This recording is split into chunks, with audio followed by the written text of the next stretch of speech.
काय आहे माणूस बसलाय तर बसू पण देत नाहीत बाई. तिकडे का शर्ट उठून भारी बांधायली का?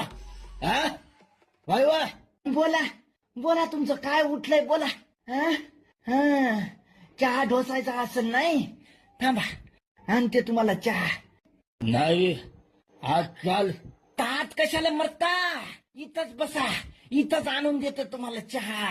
तर तुला सांगितलं ना मला चहा पियाचा नाही की मुकटन आज चाल. अब झालंय काय, झालं काय म्हणते मी आज जायला. हा तुला माहित नाही का आज कशाला जावं लागतंय ते? हा उगे झालेत का एवढे लेकर? लय वर्ष झाले पण आज मात्र अहो तुम्ही काय येडे झाले का काय? नातूपुती झाले ना तुम्हाला, इवाई जवळचे झाले ना तुम्ही. डोसक्यात काय माती पडली काय बाई तुम